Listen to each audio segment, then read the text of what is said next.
Hola, soy Alejandra Parejas y te doy la bienvenida al podcast del Caimán.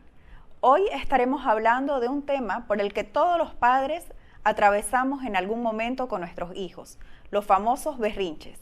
Para eso contamos con la psicóloga Naira Portillo como invitada. Bienvenida, Naira. Gracias por la invitación. Encantada y gusto de poder aportar un poco más el día de hoy con herramientas y algunas estrategias para los papás acerca de los berrinches. Naira, ¿nos podrías explicar un poco qué son los berrinches? De la forma más práctica podríamos entenderlo como las conductas que tienen en sí los niños para manifestar alguna emoción, en este caso, que les está costando transitar o tolerar en sí. Una emoción relacionada ya sea al enojo, a la ira o la frustración, ¿no? Al momento en el que no pueden conseguir algo que ellos desean.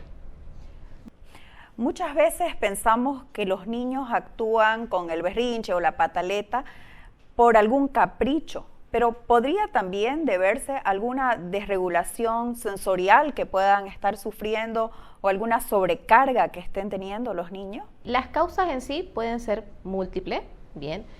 Vamos a tener como primer variable o primera opción, por así decirlo, un factor emocional. Ahora pueden haber otros, ¿no? Necesidades que no están solventadas, ¿no? Sea a nivel de la regulación sensorial, por ejemplo, el sueño, el apetito, el hambre, la saciedad, ¿no? Entonces, también puede deberse a diferentes factores, ¿no? Pero como primer eslabón podemos tener siempre en cuenta las emociones. ¿Cómo podrían variar estas reacciones de acuerdo a la edad de los niños? Porque muchas veces pensamos que los berrinches solamente se dan en niños chicos, pero también puede darse en niños más grandes o en adolescentes, inclusive en adultos. Algunas veces tenemos nuestra salida de contexto y son también como pequeños berrinches, pero llevados a nuestra edad, ¿no? Exacto. En realidad, los berrinches van a empezar a partir de los 2-3 años. Y esto me gusta explicarlo mucho a los papás mediante una teoría de la neurociencia, ¿no? Donde nos empieza a mostrar cómo el cerebro, a partir de los 2 o 3 años, empieza lo que es el desarrollo del sistema límbico, todo lo que es la parte de las emociones. Entonces, ya a partir de ese momento en adelante, en la adolescencia, en la adultez, va a seguir presente, ¿no? Son otros procesos que también se van dando de forma gradual, como es la parte de razonamiento, de comprensión, del lenguaje. Pero cuando se presenta específicamente este momento, la parte emocional, es cuando hay como toda esta, vamos a llamarlo así, desregulación o dificultad en sí para regular o gestionar la emoción, ¿no? En el caso de los niños, son muy corporales, entonces se van a presentar con las pataletas, con los golpes, se van a tirar al piso, van a llorar, van a gritar, ¿no? Porque es su forma de expresar ellos o intentar transitar en sí la emoción. En el caso, por ejemplo, de los adolescentes, que es igual otra etapa del ser humano que es muy compleja, ¿no? Porque vienen cambios físicos, cambios hormonales, cambios a nivel de identidad, ¿no? Identidad personal, formar parte de un grupo. Entonces también es otro momento en el que se van a presentar. En este caso ya hay, por ejemplo, desarrollo de lo que es el lenguaje, ¿no? Entonces posiblemente sean con otro tipo de conducta, ¿no? Y en la adultez también. Pero ya ahí sí esperamos que ya para esta etapa ya contemos con mayores herramientas para que sí podamos gestionarla. Pero de que en algún momento nos va a pasar, va a haber como una emoción muy fuerte y seguramente nos vamos a desregular, vamos a gritar, vamos a llorar, porque bueno, aún nos cuesta también a nosotros como adultos, como papás, como mamá, como hermano, igual pasar una emoción. Muchas veces creemos que el niño que está haciendo un berrinche es un niño malcriado y las personas adultas nos dicen, déjalo que llore o ignóralo, castigalo, ponele un límite al niño castigándolo, dejándolo sin hacer algo que le guste. ¿Qué deberíamos hacer realmente nosotros para ayudarlos a nuestros hijos a gestionar este momento, esta emoción que están viviendo y poder aplacar este berrinche? Ya que hay una connotación muy negativa en cuanto a los berrinches, porque justamente lo tildamos así, ¿no? Del niño malcriado, o el niño que no tiene límites, o el niño que sus padres no saben educar, ¿no? Como que también ahí criticamos mucho la figura en ese caso, del cuidador, ¿no? O esa madre que no pone límites, ese padre que no se da su lugar, ¿no? El niño que hace lo que quiere. Pero en realidad hay que entender de que este berrinche en realidad es parte del proceso de desarrollo. Entonces, en algún momento va a pasar. Más bien yo me alarmaría un poco de si no pasa, ¿no? Como si es parte del desarrollo, ¿por qué el niño no está pasando por esta etapa en sí que es esperable, ¿no? Ahora, en el caso de qué prácticas o no hacer, el tema del castigo físico, por ejemplo, o el castigo corporal, gritarle, pegarle, no sé, mojarlo con agua fría, o sea, cosas que tal vez hemos escuchado o nos ha pasado o a nuestros padres le han hecho, si bien van a tener un resultado inmediato, porque es verdad, ¿no? Algunos papás me dicen, yo simplemente lo miro así frío o le pellizco y para. En ese momento el niño con seguridad va a parar. Pero el niño está aprendiendo en base al miedo, ¿no? En base a, mi papá me tiene que pegar o me tiene que quedar con el cinturón más fuerte para que yo recién me calme, entre comillas, ¿no? Pero es una forma de gestionarlo mediante el miedo, ¿no? Lo mismo algunas conductas de privación, ¿no? Bueno, no te voy a dar mi atención, ¿no? O te dejo solo, el típico de, bueno, ¿te quieres quedar solo? Bueno, que te lleve la policía, ¿no? Las amenazas, los chantajes, que si bien van a tener eso, una respuesta inmediata, a largo plazo lo que va a generar es justamente eso, aprender en base al miedo, ¿no? Que para que alguien me dé atención va a ser mediante golpe o mediante chantaje. Entonces, esto también se va a interpretando de esta manera en el lenguaje de los niños, ¿no? ¿Qué sería lo más favorable? Primero, el poder acompañar, ¿no? Y aquí, que bueno, podemos ir de a poquito ir hablándolo, les diría que el primer paso es que conozcan a sus hijos, ¿no? Porque incluso para acompañar a un niño hay distintas maneras y esto va a depender en sí mucho de un niño a otro. Incluso quienes tienen más de un hijo, cómo acompañar de un hijo a otro es muy diferente. Y cuando el niño te dice, por ejemplo, quiero estar solo, déjame, no me toques, porque muchas veces uno trata de calmarlos abrazándolos y ellos se resisten a este contacto físico, ¿qué debemos hacer? ¿Los dejamos solos? ¿Nos quedamos en la habitación? ¿Qué es lo aconsejable? Justamente si el niño ya está logrando verbalizar, ¿no? Como quiero que me dejes solo, quiero mi espacio, ¿no? Es totalmente válido, ¿no? Es justamente a lo que me iba. No todos los niños necesitan esa contención física, ¿no? Un abrazo, un beso, ¿no? Algún tipo de sostén físico. No todos, ¿no? Van a haber niños a los que sí, como niños a los que realmente no quieran ni que los miren, ¿no? Ni que los toquen, ¿no? O sea, no. Y es totalmente válido, ¿no? Y si él me está pidiendo que lo deje solo, que le dé su espacio, que no lo toque en ese momento o que deje de hablarle, ¿no? Porque también no puede ser una sobrecarga igual sensorial como hablar en ese momento, voy a respetarlo, ¿no? Yo sugiero que en casos cuando son más pequeños, por ejemplo un niño de 2, 3 años, si me dice, déjame, quiero estar solo, y tal vez estamos en un, no sé, en un patio de comidas, ¿no? En un lugar como muy aglomerado, ahí como colocarnos a cierta distancia, pero siempre estar al guardo de mi niño, ¿no? Como, bien, te voy a dar tu espacio, pero yo estoy aquí, cuidándote. Entonces, respeto su espacio, pero obviamente no dejo de cuidarlo si hablamos sobre todo un espacio como muy aglomerado, ¿no? Puedo darle un tiempo como, mira, voy a estar al cuarto de al lado, tú te quedas en tu cuarto, me puedes tocar la puerta cuando estés listo para que podamos hablar, ¿no? Entonces, también se vale y es permitido darle su espacio. En el caso de que, por ejemplo, un niño, nuestros hijos se tiren al piso, por decirte, en la calle, en el supermercado, ¿cuál debería ser nuestra actitud?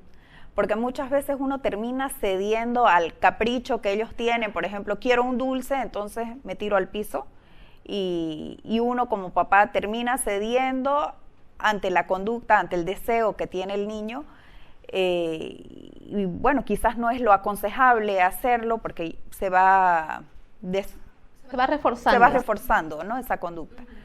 Tengamos muy claro que cuando hablamos igual de berrinche, es una situación que no solamente para el niño, sino también para el contexto en sí, para los demás, es desagradable. Bien, entonces no esperamos como, ay no, su berrinche, voy a estar tranquilo, voy a estar en paz. Difícilmente, porque en realidad los niños buscan como, vamos a decirlo así, ese talón de Aquiles de, eso le desagrada a mi mamá, que grite, que le diga, mamá te odio, ¿no? No sé, que me tira al piso en un espacio en el que para ella es importante. Entonces los niños van a buscar como ese eslabón donde poquito, también a nosotros generarlo cierto malestar, nos va a generar el malestar, es esperable, ¿no? Ahora, como es una situación desagradable, no solamente para el niño, porque está empezando como a lidiar con una emoción, a sentir lo que es la frustración de yo quiero que me compres el dulce y no se lo compro, ¿no? Y yo también de sentirme expuesto socialmente, ¿no? Sobre todo cuando es en un espacio como el supermercado, la casa de mi suegro, un cumpleaños, el colegio. Son situaciones donde yo estoy también expuesto como mamá o papá, ¿no? Donde siento las miradas de los demás. Siento esas miradas que me están juzgando o comentarios que me están diciendo qué es lo que tengo que hacer o lo que no tengo que hacer. Entonces sí es una situación que tengamos en cuenta que a los papás también les va a generar cierto malestar, ¿no? Ahora, si bien el ceder igual va a permitir una respuesta inmediata de ok, me levanto, obtuve lo que quiere, nuevamente hablamos que a largo plazo esto se va a seguir reforzando, ¿no?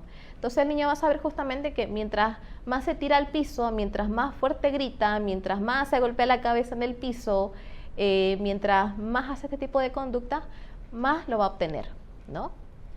Entonces esperemos no realmente ceder ante esto y entender que es primero, una parte del desarrollo mismo y que va a pasar. Bien, es una etapa del desarrollo en la que va a pasar. Es desagradable, pero sí nosotros necesitamos estar como anticipados de que es algo que luego va a pasar. ¿Y cómo podemos evitar el castigo físico? Venimos de una crianza en la que a nosotros nos daban huasca, por decirlo así, si nos portábamos mal, si hacíamos algún berrinche o había un castigo. Entonces, ¿cómo podemos evitarlo? ¿Qué acciones podemos tomar nosotros como papás para actuar de una manera distinta? Me gusta hablar primero que entendamos en sí qué es el castigo físico en sí, porque a veces entendemos como simplemente el cinturón, la huasca o darle con la chancleta, ¿no? Pero incluso el castigo corporal o el castigo físico va desde las amenazas, va de los chantajes, ¿no? Va desde portate bien o te voy a llevar con la policía, ¿no? Todos estos comentarios que hacemos, ¿no? De manipulación también entra dentro de lo que es un tipo de violencia, ¿no? Si bien hay papás que a veces esto les puede resultar un poquito incómodo, pero sí, es un tipo de violencia, ¿no? Porque nuevamente los niños aprenden a asociar que mediante el golpe, mediante el chantaje, manipulación, van a obtener un resultado, ¿no? ¿Por dónde empezar? Primero diría desde la comunicación, una comunicación asertiva, lo que es la validación emocional también, y lo que son el manejo de las normas y los límites. Esos tres eslabones que podemos ir hablándolos con calma. ¿Cómo ponerle límites a los niños sin llegar a estos recursos? ¿Cómo podemos ser firmes sin llegar a caer en la violencia o sin llegar a caer en el permisivismo también? Porque muchas veces dejamos que los niños hagan para que no hagan berrinches, para que estemos todos tranquilos y llevemos la fiesta en paz. ¿Cómo podemos poner estos límites firmes, pero sin... Claro, sin caer en el otro punto. Las normas y los límites van muy de mano con lo que es la comunicación asertiva, ¿no? Hay igual como tres planos de la comunicación. Una comunicación agresiva, asertiva y una comunicación pasiva, ¿no? La comunicación pasiva va muy del lado de la permisividad, ¿no? Es decir, mi niño me pide tal cosa y yo cedo, ¿no? No hay una figura en sí ahí de autoridad, no hay una figura en sí en la cual el niño pueda regirse, ¿no? Mientras que una figura o una comunicación más de agresividad viene a ser más de este lado, ¿no? Una comunicación más violenta, ¿no? Más en base al chantaje, a la manipulación. Y el otro punto está justamente la comunicación asertiva, ¿no? Comunicarnos de forma respetuosa en ambas partes, ¿no? Es decir, yo mantengo el respeto con mi hijo, pero él también. Es una relación, vamos a decirlo así, de iguales, horizontal, ¿no? Entonces también nuestros límites. Algunos consejos en cuanto a los límites, que sean, cuando hablamos de niños, sobre todo, que sean las normas y los límites lo más claro y concreto posible, ¿no? Sobre todo si hablamos de niños de 2, 3 años, ¿no? A veces les pregunto a los papás, bien, ¿cómo manejan los límites en casa? ¿No? O me dicen, no, es que mi hijo en el colegio se porta mal, yo le digo, pórtate bien, y resulta que se portó mal. Yo le digo, bueno, entonces, ¿qué es portarse bien? Usted le dice, pórtate bien, sé un niño bueno. ¿Pero qué es ser un niño bueno? ¿No? Yo estoy obviamente interpretando y entendiendo, no, pero es que es esto. Bueno, pero su hijo lo sabe. Su hijo sabe qué es portarse bien. Entonces, normas o instrucciones concretas, ¿no? Nos levantamos a las 8 de la mañana y desayunamos, ¿no? O al llegar al colegio saludamos, ¿no? Y nos tomamos asiento. ¿Quieres hablar? Levanta la mano, ¿no? Entonces, seamos lo más concreto posible, tanto en instrucciones como en normas, ¿no? Entonces, por ejemplo, en cuanto a normas, ir estableciendo horarios y tiempos, ¿no? En casa está permitido el teléfono hasta máximo las 7 de la noche, por decir. Entonces, esta es una regla que tiene que ser de conocimiento, no solamente para yo adulto, sino para mi hijo. No puedo yo esperar de que mi hijo simplemente aprenda, porque sí, las normas, si yo no se las he explicado, ¿no? Mira, ya tienes 4 años, ya tienes 5 años, ya a partir de esta edad hacemos tales cosas. No sé, tienes tu cama, te lavas tú solo los dientes, vas al baño antes de dormir, ¿no? Entonces, ser lo más concreto en nuestras instrucciones y que se entienda esto como una norma, ¿no? Ahora, igual es importante que cuando hablamos de normas también hablamos del tema de lo que son los límites y las consecuencias, ¿no? Y ahí también ser muy firmes, ¿no? Firmes y congruentes, ¿no? Porque a veces decimos como, nadie utiliza el teléfono a las 8 de la noche, ¿no? O nadie come chocolates en esta casa, por decir. Pero resulta que yo estoy comiendo oculta, o mi hijo mayor está comiendo, y el niño ve, y es como, pero ¿por qué él sí puede? ¿No? ¿O por qué tú puedes usar el teléfono en el almuerzo y yo no puedo? ¿No? Entonces ahí es totalmente incongruente. Y para el niño realmente no queda clara esa norma. Es como, bueno, si aquí mi mamá o mi papá, quien es la mayor autoridad, lo está rompiendo, ¿por qué yo no? Entonces se interpreta también de esta forma, ¿no? Entonces que sean lo más concretas, ¿no? Lo más sencillas, también un lenguaje lo más sencillo, y que vayan en congruencia con mis acciones, ¿no? A veces les decimos a los chicos, tenés que hacer tal cosa, ¿no? Y yo me actúo del sentido contrario. Entonces los niños van a aprender mucho más de lo que es la imitación y la observación, de lo que yo como mamá o papá hago o digo, en vez de lo que yo les diga que haga, ¿no? Que a veces nos pasa.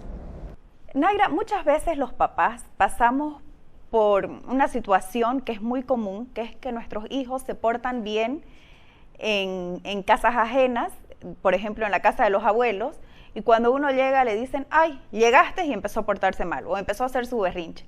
¿Por qué es que pasa esto? Viene muy relacionado esto justamente con las emociones, ¿no? ¿Qué pasa? Que el niño, la persona en sí, va a explorar o va a poder expresar en sí sus emociones en el espacio en el que se sienta realmente seguro, ¿no? Y si hablamos de niños sobre todo, mayormente van a ser figuras como lo que es mamá, papá, ¿no? Entonces estamos en un lugar ajeno, estamos en el colegio, estamos en casa de los abuelos, en casa de otra persona. Posiblemente los niños se vayan como autorregulando, ¿no? Como, bueno, en este espacio quizás puedo llegar hasta aquí, pero no puedo como soltarme a llorar, vamos a decirlo así, ¿no? ¿Y qué pasa con mamá o con papá?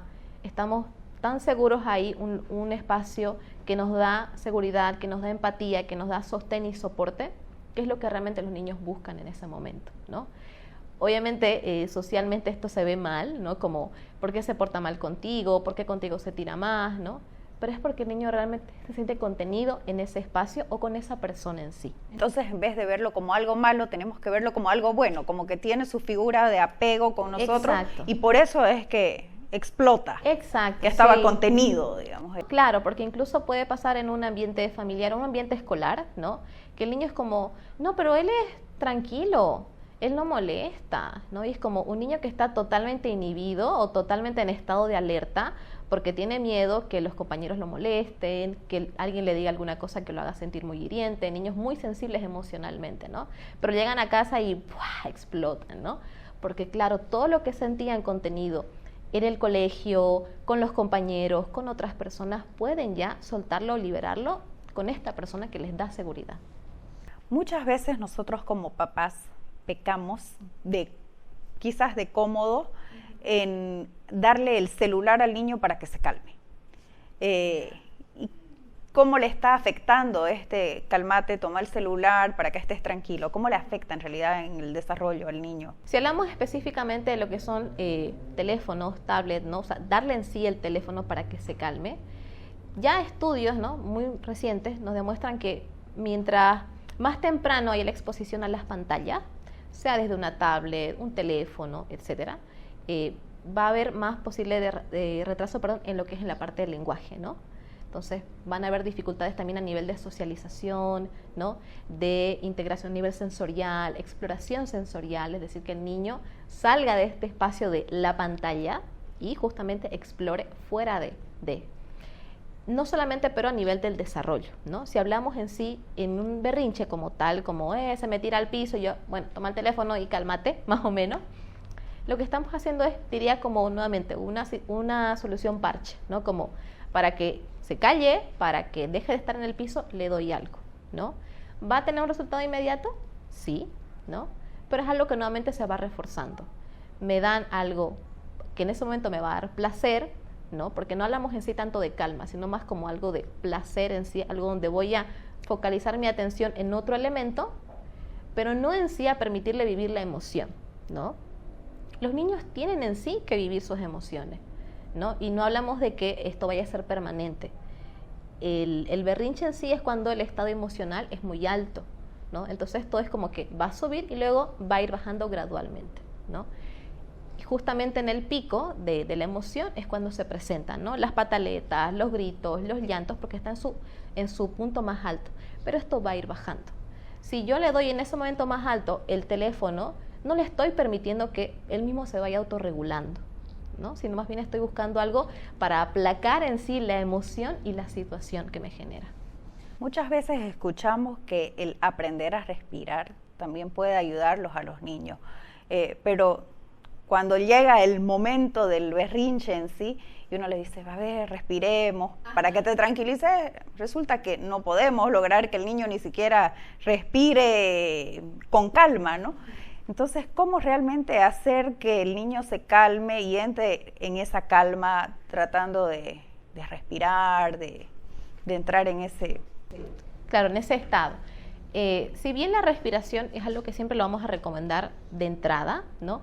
Porque la respiración es lo que contamos todos los seres humanos, que está en nuestro cuerpo, no necesitamos algún elemento en sí, podemos hacerlo en cualquier momento y situación, ¿no? Ahora, podemos hacer prácticas cortitas, si hablamos en el caso de respiración, si quizás nunca lo hemos intentado, ¿no? Prácticas cortas antes de dormir, momento de un juego, que no sea solamente el momento del berrinche, sino que el mismo niño vaya como ya teniendo esto parte de su vocabulario, vamos a decir, emocional, ¿no? Como, a ver, aprendemos a respirar, respiraciones profundas y diafragmáticas, ¿no? Sobre todo. Ahora, si vemos que lo que es la respiración no nos ha funcionado, lo seguimos haciendo y no nos funciona, optemos por otros elementos sensoriales, ¿no? A mí, por ejemplo, en el consultorio me gusta ocupar mucho lo que es que tomen agua, ¿no? O algún elemento sensorial que vayan a apretar o manipular, ¿no? Porque muchas veces va una descarga también motora física y también sensorial. Entonces, algo que les permita como volver a respirar y centrarse en su cuerpo, ¿no? Entonces, también ayuda un poquito a disipar como que mucho la tensión cuando está muy aplicado a la emoción. Entonces, podemos tomar agua, podemos respirar, ¿no? Entonces, darle también opciones al niño, ¿no? Que no sea la respiración nuestro único elemento, porque justamente puede pasar que no nos funcione. Con niños, con algunos niños sí, con otros quizás no. Entonces podemos tomar algo para que beba o algo para que aplaste, perdón, una plastilina, un slime, ¿no? Algunos de estas botellas igual sensoriales. Entonces algo donde el niño pueda como regular también mediante lo que es el tacto o algún otro sentido sensorial en sí, la emoción.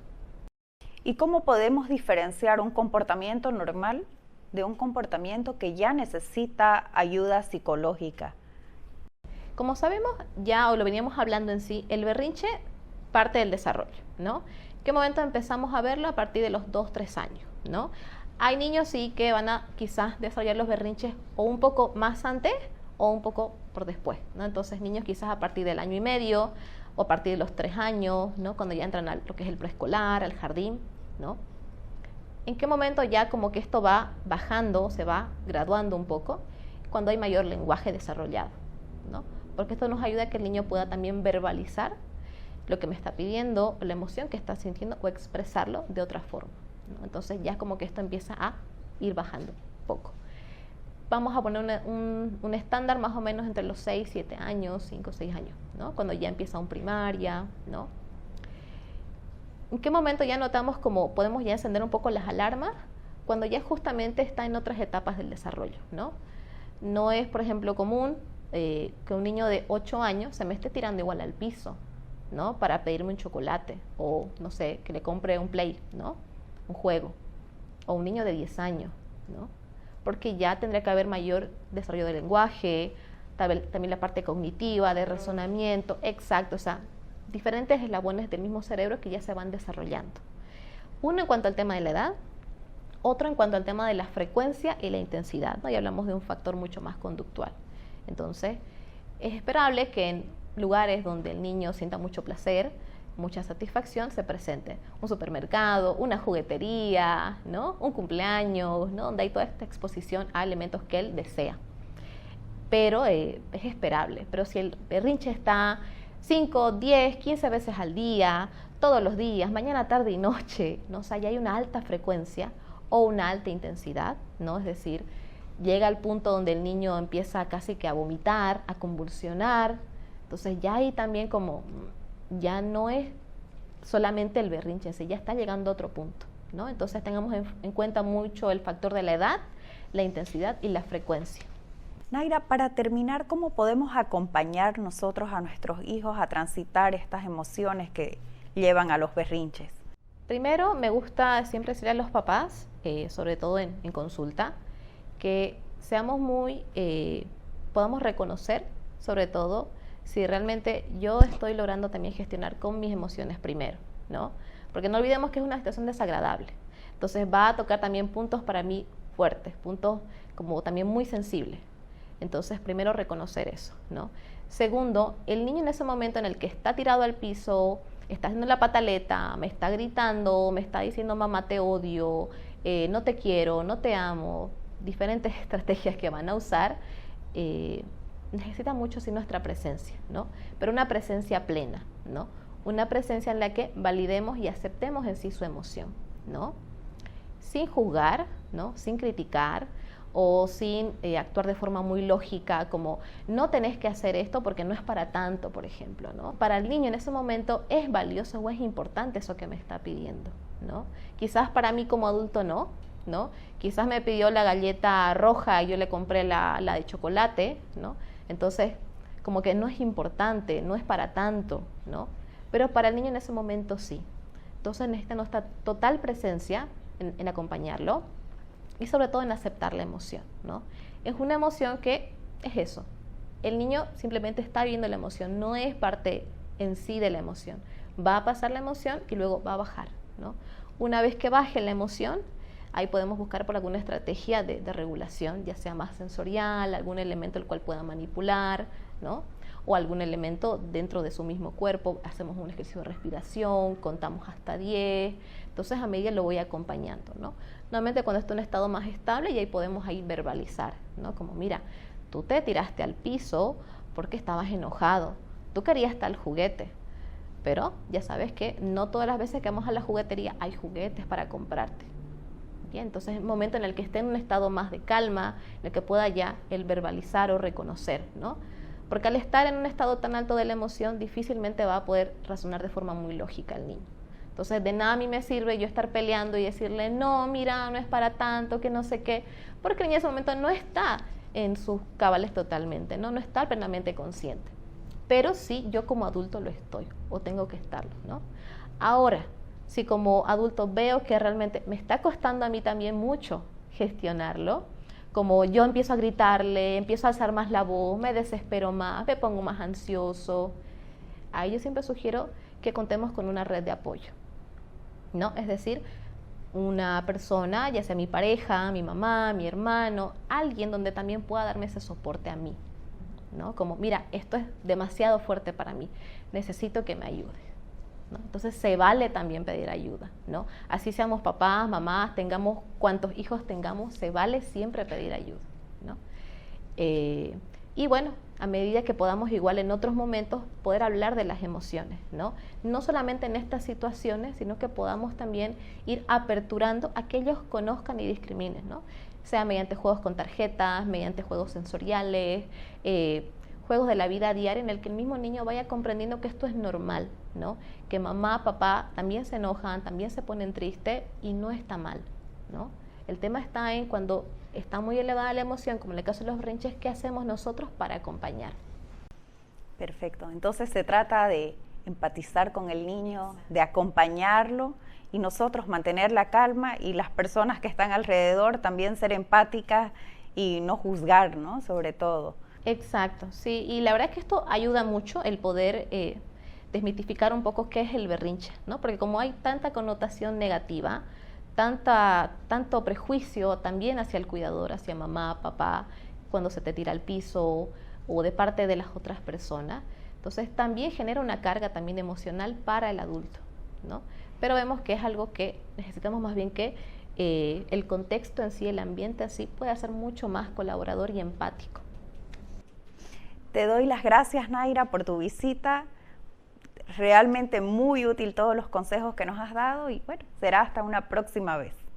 Bien, muchas gracias a ustedes, gracias por la invitación. Un gusto.